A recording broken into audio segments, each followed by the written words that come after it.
नमस्कार सभी को। भारत की आज़ादी को करीब 73-74 साल हो गए हैं। कहा जाए तो 1947 में भारत आज़ाद हुआ था, लेकिन हमारे देश में एक ऐसा प्रबुद्ध और एक ऐसा समाज भी रहता है।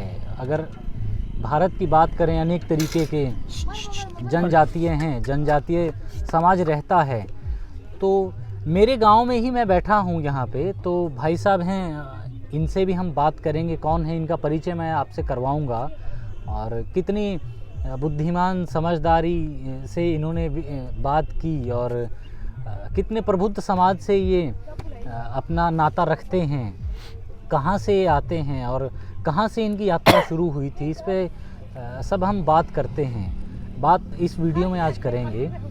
और इनका नाम अशोक जी है। अशोक जी इनका नाम है। और इनका नाता, जो ये समाज आप देख रहे हैं आसपास, माताएं हैं और बहनें हैं और ये बच्चे हमारे साथ बैठे हैं, तो इनका नाता सीधे तौर से महाराणा प्रताप से जुड़ा हुआ है। जो महाराणा प्रताप को हम पढ़ते हैं हल्दी घाटी के युद्ध से, हम के नाम से हम जानते हैं, जिनको हम कुंभलगढ़ के नाम से जानते हैं, जिनको हम चित्तौड़गढ़ के नाम से जानते हैं, जिन्होंने उस समय की मुगलिया रियासत से लोहा लिया था और अपना लोहा मनवाया था। उस समाज से, उस वीर जाति से, उस वीर समाज से ये नाता रखते हैं। तो मैंने सोचा क्यों ना इस समाज के बारे में बात की जाए, जो करीब हल्दी घाटी के युद्ध की अगर बात की जाए तो 1576 में वो हल्दी घाटी का युद्ध लड़ा गया था। महाराणा प्रताप और अकबर के बीच में वो युद्ध लड़ा गया था और करीब उस बात को 400-450 साल हो गए हैं। तो उसके बाद से ही इस समाज ने, जब से महाराणा प्रताप ने अपना महल छोड़ा था, तो उनकी स्वामी भक्ति में ही इस समाज ने भी अपना जो घर बार था, जो महल था, वो त्याग दिया था। वो इसलिए त्याग दिया था, ये कायर नहीं थे, ये लोग वीर थे, ये लोग बहादुर थे और उस मरते दम तक ये लोग लड़े थे, जब तक महाराणा प्रताप ने अपनी प्रतिज्ञा पूरी नहीं कर ली थी। और उसी समय जब महाराणा प्रताप अपने महल से निकले थे, उसी समय इस समाज ने भी प्रतिज्ञा की थी कि ये भी तब तक अपने महल को, अपने घर को वापस नहीं जाएंगे। इन्होंने प्रतिज्ञा की थी जब तक ये अपने स्वाभिमान को, अपने आत्मसम्मान को हासिल नहीं कर लेंगे, अपने राज्य को हासिल नहीं कर लेंगे, अपने स्वराज को हासिल नहीं कर लेंगे। और तब से ही करीब 450 साल से ज़्यादा हो गए हैं, तब से ही ये समाज अपने घर को त्याग करके यहाँ पे है, हमारे देश में रह रहा है। कोई पक्की छत नहीं है, कोई मकान नहीं है। हम कल्पना भी नहीं कर सकते ये समाज कैसे रह रहा होगा। पूरी दुनिया और उसके बाद भारत देश भी आधुनिकता की तरफ बढ़ रहा है और इस आधुनिकता ने, इस युग ने हमारे समाज को कितना तोड़ा है कि कहाँ से हमारे देश को, हमारे समाज को ठेस पहुंचाई है। शायद आपको इस बारे में अंदाज़ा भी ना हो, लेकिन वीडियो में इसी पे चर्चा करेंगे कि आधुनिकता ने, और ख़ासकर वर्तमान आधुनिकता ने, वेस्टर्नाइजेशन ने किस तरीके से हमारे समाज को तोड़ दिया है और अलग सा कर दिया है। किस तरीके से हमारी बहुत सारी जनजातियां हैं, उनको प्रभावित किया है वर्तमान आधुनिकता ने। अगर बात करें मशीनरी ने, अभी अशोक जी से बात करते हैं। नमस्कार जी। तो आप सबसे पहले ये बताएं कि आपका जो इतिहास रहा है, जो महाराणा प्रताप जी से आपका सीधे नाता है, तो महाराणा प्रताप जी से आप कैसे जुड़े हैं और उस युद्ध के बाद, हल्दी घाटी के युद्ध के बाद आप किस तरीके से पंजाब में आए। आप खासकर आपका नाता राजस्थान से है, जो वीरों की भूमि राजस्थान कही जाती है, वहाँ से आपका नाता है। तो इसके बारे में थोड़ा आप बताएं। बताएंगे जी, जरूर बताएंगे। हम न्यू बतावांगे। हमारे बाप दादे जो से हमारी पीढ़ी है वो चित्तौड़गढ़ से निकाल है, बागड़ी और साटी है। क्यों साटी है? तो कोई जात नहीं होती, ये तो हम साटा उठा लेते हैं, प्राणी उठा लेते हैं, उस करके साटी है कहने लग गए। फिर आगे किसी के कहने जोगे नहीं, भाई ये जात क्यों गाल लिया आपने। उस दिन से हमने साटी है कहने लग गए प्राणी के तौर से। नहीं, बाकी हमारी साटी है जात नहीं है, चौहान है, राजपूत चौहान। बाकी महाराणा प्रताप की कौम के आदमी हैं हम। वहाँ से जब युद्ध करके निकले, महाराणा प्रताप ने ये किया है, भाई कहीं घर नहीं बसाना, कड़ियाँ भी घर नहीं बसाना। भाई उस करके हम निकल गए, हमारे बाप दादे निकल गए। और हमने कोई फिर घर नहीं बसाया, न्यू हांडल लाग रही है अपने देश में धक्के खांदे। बाकी बलदा ही कदर थी पहला, भाई बलदा ही कदर को नहीं रही, इसके गले हमारी भी कदर मर गई जी, बादशाह की बलदा की गऊ के जाया गले थी हमारी जो तो कुछ भी आपके बाप दादा मतलब गऊ के जाया गले, आप गऊ के जाया गले गऊ पाले करते, गऊ पालिया कर दे और बलद बैठ के बेचा कर दे, जमींदार खेती खातर ले जाया कर दे, हल चलाया कर दे और रो चलाया कर दे। इब कोई टेम वो रहा नहीं जी, मशीनरी ने जुग बस सारा काम पीट दिया हमारा। ठीक है जी। हाँ जी।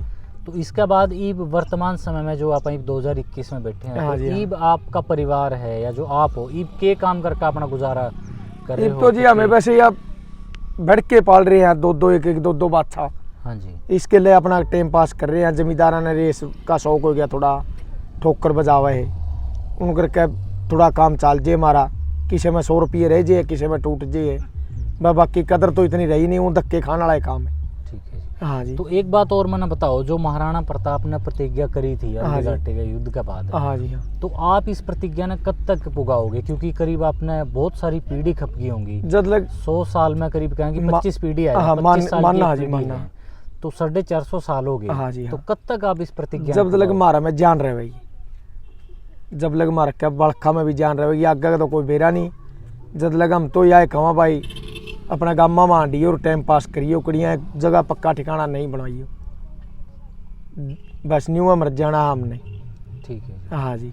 तो आपने एक तो कहा भी सांटिए, जो आपने काम सामने आ, हाँ हाँ। क्योंकि काम गला ही आपका नाम पड़े अभी नाम सांटिए। पड़ गया है, तो ये साटा रखने लगे वे पुरानी वाला। सांटा रखते थे, सांटे को सांटे से बैल को हाँकते थे, हाँ, और हाँ जी, हाँ, गऊ को पुरानी हाँकते गले। थे, गाय को हाँकते थे। तो वो एक बात है, मैं बता दूं आपको। तो इनमें दो डिफरेंस हैं, दो काम करने वाली महान ज्ञातियाँ, महान समाज, मैं इनको महान समाज ही बोलूँगा, क्योंकि कोई ऐसा समाज नहीं होगा, कोई एक ऐसा व्यक्ति वर्तमान समय में नहीं होगा जो अपनी प्रतिज्ञा को 1 साल तक भी पूरा कर दे। मान लीजिए आपने कोई एक आज प्रतिज्ञा की है, वो आप 1 साल तक पूरी कर दें, ऐसा कोई आज के समय में कोई बचा नहीं है, पूरी दुनिया में आप घूम जाएं। लेकिन एक ये समाज है जो पीढ़ी दर पीढ़ी अपनी प्रतिज्ञा को पूरी कर रहा है, और उस प्रतिज्ञा को पूरी करते हुए इनको 450 साल हो गए हैं। तो एक समाज वो निकला जो गाय की रक्षा करने के लिए था, जो गाय से ही जो बैल बछड़े जन्म लेते हैं, वहाँ से अपनी प्रतिज्ञा, वहाँ से अपना जो गुजर बसर था वो करने लगा था। और दूसरे थे जो आप बता रहे थे बागड़ी लोहार, हाँ जी। हाँ। तो वो कौन होते थे? वो उनका हमारी क्या काम होता था? कोम गए थे जी, वो लोहा कुटन लग गए, उन्हें थोड़ी ठाली। ठीक है जी। बाकी उनकी भी जात मारे गले है, हाँ जी। चौहान है जी, हाँ जी। राजपूत चौहान। ठीक है जी। बाकी वो मरा लोहा हथौड़ी ठाली, उनती बागड़ी कहने लग गए, लोहा का सामान कुटन लग गए, खुरचने पलटने हल समारन लग गए, हाँ जी। संदूर समारन लग गए, उस करके उनती बागड़ी कहने लग गए। अच्छा। हाँ जी। तो बागड़ी का मना एक बात और आप बताओ, थोड़ी स्पष्ट करो देखने वाले ने हाँ, हाँ। भी, जो आज के टाइम पर बागड़ी लुहार अपने आप देखा है, हर हाँ। हर कोई देखता है, हाँ हाँ। जो इस तरीके की बग्गी है। आप में मैं कहूँगा भाई ये बग्गी भी थोड़ी दिखा दो, इस तरीके की बग्गी लेके जो बैलों के साथ या घूमते हैं पूरे देश भर में। आप देखते हैं खासकर पंजाब, हरियाणा, राजस्थान और यूपी में भी आप जाते हाँ हैं। हाँ। यूपी में जिस समाज को आप देखते हैं, और इनकी बहुत बड़ी संख्या है, और ये समाज बहुत वीर है, बहुत दृढ़ निश्चयी है। इनकी कद्र हमें करना सीखना होगा। जब आप इनके पास बैठेंगे, बात करेंगे, तो आपको इनके इतिहास के बारे में पता चलेगा कि इनके पुरखे कितने महान थे। क्योंकि हल्दी घाटी की लड़ाई इन्होंने ही लड़ी है, वो ये वही लोग हैं, उन्हीं के वंशज हैं जिन्होंने हल्दी घाटी का युद्ध लड़ा था महाराणा प्रताप के साथ। तो जो बागड़ी लोहार हम देखते हैं वर्तमान समय में, जो छोटे मोटे एक लोहे का जो काम करके अपना गुजर बसर करते हैं, लोहे की जो चीज़ें बना देते हैं, जैसे चिमटा है, तसला है, छोटी छोटी चीज़ें जो हमारे घर में प्रयोग आती हैं, तो वो लोग पहले के ज़माने में, जब महाराणा प्रताप की हम बात करते हैं, तो उस ज़माने में वो लोग महाराणा प्रताप जी के लिए अपने हथियार बनाते थे। उनके लिए हथियार बनाते थे, वो चाहे ढाल हो, तलवार हो। महाराणा प्रताप जी के लिए वो लोग हथियार बनाते थे। धीरे धीरे समय चेंज होता गया, युग चेंज होता गया। जब तलवारों से लड़ाई आगे निकली, तलवारों के बाद बंदूकें आई, तोप आ गई, अब तो जहाज़ आ गए हैं, बैलिस्टिक मिसाइल्स आ गई हैं, तमाम तरीके के एटॉमिक हथियार आ गए हैं, जैविक हथियार हैं। तो उनकी कद्र समय के साथ साथ उन्होंने समय के साथ साथ या ध्यान नहीं दिया या किसी तरीके की अगर आप बात कहें, समय के साथ उन्होंने वो क्योंकि हथियार बनाना, वो सिर्फ लोहे के हथियार बनाना जानते थे, वो बैलिस्टिक मिसाइल अगर ध्यान दिया जाता तो इतना बुद्धिमान समाज है, बैलिस्टिक मिसाइल भी बना ली जाती इस समाज के द्वारा, इस समाज के द्वारा टैंक भी बना लिए जाते। क्योंकि आगे की उसके बाद अंग्रेज़ों का जब राज हुआ 1757 में जो पलासी की लड़ाई हुई, उसके बाद अंग्रेज़ों का राज हो गया, तो उसके बाद से फिर उसके बाद तो समाज और ज़्यादा टूटने लगा। तो ये जो बागड़ी लोहार का समाज है, ये सांटिये का समाज है, इनके ऊपर कोई ध्यान नहीं दिया गया। और वर्तमान समय में भी क्या आप बता सकते हैं कि आपने इनको हिंदी में थोड़ी सी, हम देसी भाषा में बात करते हैं, इसको बांगरू भाषा बोलते हैं। अच्छा, अभी मैं इनसे आपसे थोड़ा अनुरोध, प्रार्थना है कि आप अपनी राजस्थानी भाषा में थोड़ी बोलिए। मैं करांगे, मैं राजस्थान में ही बात करांगा। राजस्थान में बात करें। हाँ करो। जो आप, मैंने सुना कि बच्चों के साथ जो बात करते हो आप परिवार के साथ, हाँ। वो मुझे समझ नहीं आएगी आप क्या अच्छा, बोल रहे हो। अच्छा। हाँ, तो उसमें आप थोड़ा बताओ, जैसे आप गांव-गांव जाते हो, हाँ। तो अभी बताओ वर्तमान समय में तो राजस्थान कभी आप क्या वापस गए, चित्तौड़गढ़, हाँ। कुंभलगढ़, क्या अभी गए हो वापस वहाँ नहीं, पे? वहाँ तो मुड़ के मैं को नहीं गया, बिल्कुल ही। कौन गया? हाँ। क्या तो क्यों? हमारे बाप दादू ने ये कह रखा था कि नेम धर्म काट रखे हो, में नेम धर्म के ऊपर कोई चीज़ को नहीं हो, अपना वतन नहीं तोड़ना, में नेम नहीं तोड़ना। हाँ, वहाँ हमारे बाप दादे बोले जो चीज़ एक रखे छोड़ दी वो छोड़ दी, मुड़ के नहीं देखना। मुड़ के नहीं देखना। हाँ, ठीक। बस मैं भी मुड़ के गया ही को नहीं, बस अपना गामा में ही रहा फिर। ठीक है। हाँ। तो आपका जी भी करे भी कदे चित्तौड़गढ़ जाया, वहाँ जड़ता आपकी धरती है, महाराणा प्रताप जी ने लड़ाई लड़ी। जी देश जी खातिर। जी तो करता है आपके गांव को, कोई चाहे कितना ही दूर चले जाओ, गांव की तो याद जरूर आती है। जो बाप दादे बता रहे हैं वो निशानी पे हम जरूर जाने की सोचते हैं, फिर आगे नहीं मर जाता हमारे। अच्छा, हाँ। आपकी प्रतिज्ञा आपने छोड़ी, हाँ। प्रतिज्ञा कभी? बस बस मर जाएंगे, बाकी पर कितना नहीं छोड़ेंगे। हम अपने बच्चों को भी यही शिक्षा दे रहे हैं, भाई बाहर फिरो और अपना टाइम पास करो। हाँ। तो गांव में आप आओ, जिस तरह उरा हमारे गांव में आप रुक रहे हो, हाँ। हमारे गांव में आप रुके हो, तो हाँ। आपको यहाँ खाने पीने की गांव की तरफ से कोई समस्या आती है क्या? गांव बहुत बढ़िया है जी, गांव का शहर का बहुत ज़्यादा फर्क है, आसमान धरती को फर्क है। क्यों, गांव में हमें डंगरों वास्ते चारा मिल जाता है, तूड़ी ले आते हैं, लस्सी भी ले आते हैं। बस गांव तो हमारे लिए भगवान है। तो कोई मना करता है आपको किसी तरीके से? नहीं, गांव में किसी चीज़ की मना को नहीं मानते। और शहर में जब जाओ, जो शहर में तो बहुत दिक्कत है। शहर में तो सारा सामान मोल का है।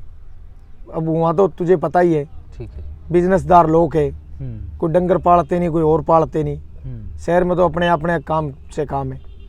अब गांव में तो तुम्हारे जमींदार है, किसान है, उनके साथ ही हमारा लगाव है, सब कुछ है। क्यों, उन्हीं के पास से हम नीरा ले आते हैं या कोई आटा भी ले आते हैं बेलों वास्ते। सारा काम जमींदारों के सिर पे ही है। हाँ जी। अच्छा, और एक ये बात और अब आप बताओ थोड़ा, अभी बैल का जो आपका काम पहले बहुत बढ़िया था, क्योंकि सब जगह बैलों से खेती होती हल थी। चलते थे बैलों के, बहुत बढ़िया खेती हो थी, हमारे परिवार बहुत सुखी से थी। अब हमारे को बहुत दुखी आ रहे हैं जी, ये जब से मशीनरी चली है ना, हमारा बेड़ा गर्क कर दिया। जैसे कि ला लो कोई चीज़ विरोध के तरीके से ही होगी हमारे। क्यों, हमारा तो ये गऊ के जाए कोई साथ बिजनेस था और हमारा कोई बिजनेस नहीं है। तो गांव की व्यवस्था किस तरीके से टूटती हैं, एक समाज किस तरीके से टूट जाता है, आर्थिक रूप से भी और मानसिक रूप से भी और अन्य तरीकों से भी किस तरीके से समाज टूटता है। और एक बात मैं आपको यहाँ ज़रूर बतानी चाहूँगा कि अगर हम विज्ञान को सामाजिकता की कसौटी पे अगर नहीं कसेंगे तो समाज का नुकसान होना तय है।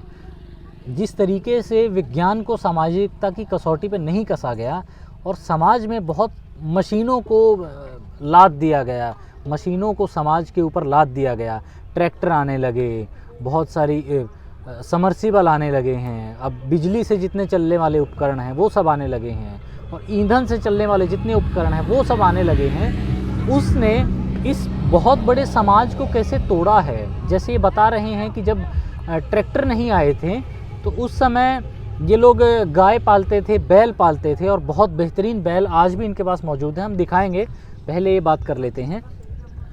और जैसे कि ये एक बात है, ट्रैक्टर आने से इनकी बैलों की बिक्री जो है, बैलों का लेन देन है वो कम हो गया, और बैलों से जो गांव खेती करता था तो वो सारा किसकी तरफ शिफ्ट हो गया? ट्रैक्टर की तरफ शिफ्ट हो गया, मशीनरी की तरफ शिफ्ट हो गया, कंबाइन की तरफ शिफ्ट हो गया। तो जो बैलों से जो इनका एक घर चलता था, एक सामाजिकता इनकी चलती थी, एक समाज इनका पल रहा था, वो किस तरीके से टूट गया है। आप समझ सकते हैं कि कितना बड़ा नुकसान हुआ है इस मशीनरी से। क्या कोई सोच सकता है? क्या इस पे बात होती है? आप थोड़ा बताइए कि आपने भी क्या बैलों से खेती की है? खेती यहाँ बहुत की है जी हमने। किसानों को यहाँ जब बेचते थे हम अपने आप हल जोड़ते थे। ठीक है। जब किसान लेने आते थे हमारे से तो किसान कहते थे जोड़ के दिखाओ, तो हम अपने आप जोड़ के दिखाते थे उनको हलों में, उन्हीं के खेत में। तो हमारा तो ये तो कारोबार ही रुक गया, बिल्कुल ख़त्म हो गया हमारा कारोबार। बिल्कुल ही डंगरों का, ये गऊ के जाए ठोकरे खाते फिर रहे हैं, इनके साथ हम भी ठोकरे खा रहे हैं बस। कोई इनकी कोई सोच नहीं है किसी को, सरकार को या किसी को भी। ये गऊ के बहुत दुरुक्ति हो रही है। गौशाले में चले जाओ, वहाँ भी डंगर आधे से ज़्यादा भूखे रहते हैं। इनको जो एक एक दो दो जमींदार पाले तो इनकी सेवा होए तो कितना समाज को पुण्य लगेगा, और कितना इनके कांधे में सत है, इनके पाले हुए हैं, इनों के से ये धरती पे पैर रखे हम लोगों ने या तुमने भी। जमींदार इन्हों से बने हैं, ट्रैक्टर लाए हैं, ये कोई चीज़ लाए हैं तो ये बेलों से ही कारण से लाए। अब इनकी ये दुरुक्ति हो रही है, सड़कों पे फिर रहे हैं, रोडों पे फिर रहे हैं। इनके साथ हमारी भी हो गई। जी जी। और अभी मैं चाहूँगा आपको, एक तो जैसे बहुत एक बेहतरीन बात है, ये इनकी बुग्गी इसको बोलते हैं, रेडी बोल देते हैं, बुग्गी बोल देते हैं, तो इसको भी हम दिखाएंगे। इस पे जो बेहतरीन कलाकृति है, जो एक बेहतरीन डिज़ाइन है, और ये डिज़ाइन, इसमें एक मुख्य बात मैं आपको यहाँ बता दूँ कि ये जो इनका डिज़ाइन है, ये राजस्थान का डिज़ाइन है, ये चित्तौड़गढ़ का डिज़ाइन है, और अभी तक उस डिज़ाइन को इन्होंने जीवित रखा है। अभी ये जो जिस खाट पे हम बैठे हैं, इसका ये जो आप डिज़ाइन देख रहे हैं, ये हमारे पंजाब और हरियाणा में इस तरीके का डिज़ाइन आपको नहीं मिलेगा। नहीं मिलेगा। तो ये डिज़ाइन भी क्या आपका वहीं राजस्थान का ही राजस्थान का ही अभी तक आपने इसको जीवित रखा है? जीवित रखा है तो जी। ये जिस खाट पे हम बैठे हैं, ये बता सकते हैं कितने साल पुरानी है, कहाँ से आपने बनवाया? ये जी हमारे दादे ने बनवाया है। ये कम से कम भी हो गया होगा 40-50 साल का। ठीक है। हाँ, इसकी सफाई रखते हैं हम, ठीक है। याददाश्त पुरानी हम जीवित रखते हैं। भाई अपने बाप दादों की निशानी है, ये रखेंगे। तो हमारे बाप दादों के कारण ही चल रहे हैं हम। ठीक। अब लग हमने कोई कारोबार नहीं बदला। ठीक है। जैसे पुराने कारोबार थे वैसे ही है हमारे। क्यों? डंगरों के साथ ही हम रहते हैं, डंगर ही हमारा जीवन है, सब कुछ ही डंगर है। इनके साथ ही हमारे बच्चे पल रहे हैं, सब कुछ इनके साथ ही पढ़ते हैं बस। ठीक। हाँ। तो अभी आपसे निवेदन है, प्रार्थना है कि आप थोड़ा बुग्गी का डिज़ाइन भी हमें दिखा दो। हाँ देखो जी, आपको पता चल जाए। देखो तो हाँ, हम चलते हैं। तो कैमरे पे जो हमारे साथी हैं, इनके बच्चे ही हैं, मैं आपको कहूँगा कि साथ साथ आप दिखाते रहें।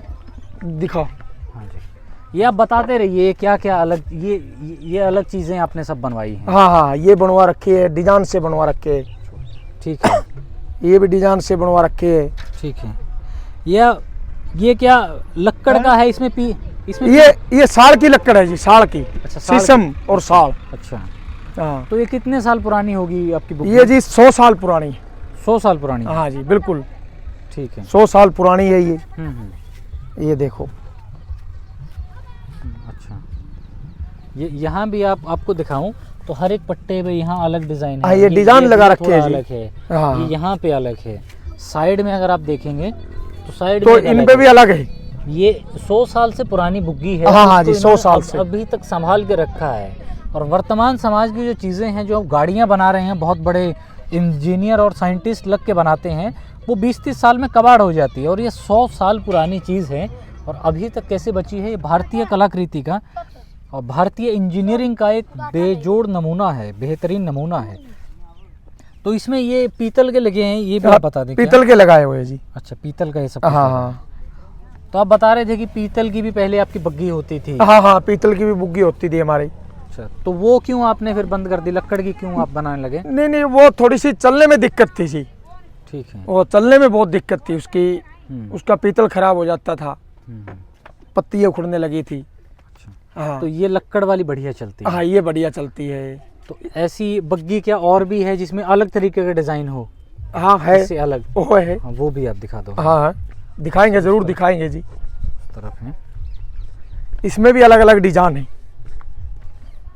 ये देखिए कितना बेहतरीन है। तो इसके बारे में क्या आप बताएंगे, कितने साल पुरानी ये है? ये होगी जी मेरे ख्याल में 50 साल। 50 साल हाँ, पुरानी। पूरी 50 साल की हो गई ये। तो ये भी आपके दादाजी ने बनवाई हाँ हाँ, ये हमारे रिश्तेदार के दादाजी की। थी? अच्छा, हाँ हाँ, ये साइड में आप देखिए, ये कितना बेजोड़ नमूना है। क्या आज की बड़ी बड़ी मशीनें इतना बेहतरीन डिज़ाइन बना पाएंगी? नहीं बना सकते भाई। लेकिन हमारे पुरखे, इनके पुरखे जो इंजीनियरिंग का बेजोड़ नमूना थे, उसकी मिसाल यहाँ पे दिखाई देती है। ये बहुत छोटी छोटी चीज़ें हैं। ये देखिए, नाम भी इन्होंने लिखा है, बलराज हाँ साटिया, साटिया। नाम भी इन्होंने लिखा है। जैसे साटिया समाज से, साटिया समाज इनको कहते सब हैं। कहते हैं साटिया, तो बलराज साटिया इन्होंने लिखवा लिया है। ये छोटा सा टूल बॉक्स, हाँ हाँ हाँ, ये इसको क्या मैं खोल सकता हूँ, दिखा दूँ? यहाँ देखो जी, ये खोल देखो। के ऐसे ये हमारा सामान रखने का है। सामान जो भी इनका सामान रहता है, तेल साबुन पानी, जितना भी यात्रा में ज़रूरत पड़ती है सामान, हाँ हाँ, तो यात्रा ये लोग ये तो करते हमारा रहते हैं। घर है जी, ये घर है घर है हमारा। जी। हम देश में इसी के साथ ही आए हैं जी, चित्तौड़गढ़ से निकल के। हम्म, यही हमारा घर है, यही कोठी है, ये मकान है। हम्म, हाँ जी, ये हमारे बाप दादों की निशानी है। हम्म, हमने अब लग कोई कुछ नहीं बदला, ना बच्चे पढ़ाते हम, बिल्कुल साधारण आदमी, अच्छा, आप पढ़े भी नहीं? बिल्कुल भी नहीं, हमारा बच्चा कोई भी नहीं। ये पढ़ते भी नहीं है, क्योंकि आजकल तो मैकॉले की शिक्षा पद्धति है। तो कम से कम ये समाज एक ऐसा है जो मैकॉले की शिक्षा पद्धति को समझ रहा है। ये देखिए, एक एक चीज़ पे छोटा छोटा, हर एक छोटी चीज़ पे बारीकी से ध्यान दिया गया और बारीकी से डिज़ाइन बनाया गया है। यहाँ भी कुछ अलग से इन्होंने बनाया है। उस तरफ भी क्या दिखा दें? उस तरफ हाँ अलग जी, से हाँ, कुछ देखो, डिज़ाइन देखो। है। ये बग्गी की दूसरी साइड है, हाँ हाँ, यहाँ पे उस तरीके से ये यहाँ भी इस तरफ भी डिज़ाइन बना रखा है। यहाँ अभी तो भेड़ बकरियाँ भी मैं इनके पास देख रहा हूँ, ये भी इन्होंने पाली हैं और बहुत सुंदर हैं, बहुत बेहतरीन हैं। तो देखो देखो, ये यहाँ पे खाना बनाते हैं। ये भेड़ें हैं कितनी सही, ठीक ठाक। अभी इनके माताजी भी बाहर गए हैं, मैंने इनसे बात की थी। तो ये एक और बुग्गी है। अब दो दो वाली से हम एक एक पे आ गई है। ये अच्छा, रीत थोड़ी सी एक पे करवा दी। अच्छा अच्छा, वो वाली बुग्गी है जो वो दो बैलों वाली। दो बैलों वाली। हाँ, ले आपको दिखाएंगे, जरूर दिखाएंगे जी। ये देखो, नहीं ठीक है, ये देखो, नहीं कोई बात नहीं, रहने दीजिए। ये देखो यहाँ हमारे। पे कपड़े सूख रहे थे इनके। हाँ, अशोक जी हैं। हाँ, ये तो हमारा घर माताजी। मकान यही है हमारे तो। हाँ, तो यहाँ भी देखिए, यहाँ भी डिज़ाइन है, ये रह गया था। ये भी कितना बेहतरीन, यहाँ पर हर एक चीज़ पे बारीकी से। यहाँ भी, जहाँ अगर कोई व्यक्ति देखता रहे तो देखता रह जाए, उसका दिमाग कौंधने लगे, कितना बेहतरीन है। और भारतीय समाज में ये माना जाता था और अब भी माना जाता है कि सिंगल बैल को, एक अकेले बैल को जोतना बग्गी में या पाप फिर मानते थे। पाप मानते थे, पाप मानते थे। लेकिन अब व्यवस्था ऐसी बन गई है कि एक बैल को क्या करे। करते। और इनको मैं आपको बता दूं कि अशोक जी जो हैं और इनका पूरा परिवार है, समाज है, इनको बैलों की बहुत बेहतरीन पहचान है। तो ये हमें, इनके बैल हैं, ये हमें बताएंगे कि इसमें बेहतरीन कौन सा है और उसमें कौन कौन सी पहचान हमें रखनी होती है। ये तो है जी देसी, ठीक है, देसी गाय का। जी। हाँ, ये बछड़ा तो हम्म, हाँ रेस में भागता है ये, ठोकर में, अच्छा, रेस में। रेस में आप तो इनाम भी जीता इसने कोई?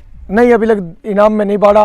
अच्छा हाँ, तैयार कर रहे हैं दो बच्चों को। अच्छा, तैयार उसकी भी आपको फोटो देंगे, ठीक है। जो उतर देवे उन्हें ठोकर में। ये ठोकर का भी जुआ देखो, दो बछड़े। ये देसी है, ये नागौरी है। अच्छा, ये नागौरी है। हाँ, ये नागौरी है। तो नागौरी की क्या पहचान है, आप थोड़ा बता दें। नागौरी की पहचान हम आपको बताएंगे जी। जी, उसके ये कांबड़ी नहीं होती बिल्कुल, ठीक है। ये चद्दर नहीं होएगी, हम्म, डांठ बड़ी मिलेगी, ये पेट नहीं मिलेगा। पेट नहीं है। हाँ, कान छोटे छोटे मिलेंगे। हाँ। और पैरों की भी इसकी कोई पहचान? पैरों के इसके पैर मिलेंगे बिल्कुल सीधे। अच्छा, सीधे मिलेंगे। हाँ हाँ हाँ, जैसे मिरक के होते हैं। ठीक। हाँ, हाँ डांठ बड़ी मिलेगी, हाँ और उसको अगर आप देखेंगे दूसरा जो बच्चा है उसके कान बड़े हैं हाँ, इसके कान ये देसी और है। वो झालर जो आप देख रहे हैं नीचे झालर वो बड़ी है। वो उसकी झालर बड़ी है। तो जाए ला इसकी जो संजीव झालर है तू आप डाल देखेंगे, ले। झालर छोटी है। तो बग्गी रेस वाली बग्गी है ये रेस वाली बग्गी है। रेस वाली बग्गी है। हमारी तो इनके गऊ के साथ ही थी सब कुछ। आई लिया, आई तो दुड़ाना कौन है? नहीं, मैं चूहड़ू में ले ये रेस वाली बग्गी देखिए। लिया लिया, आई तो लिया।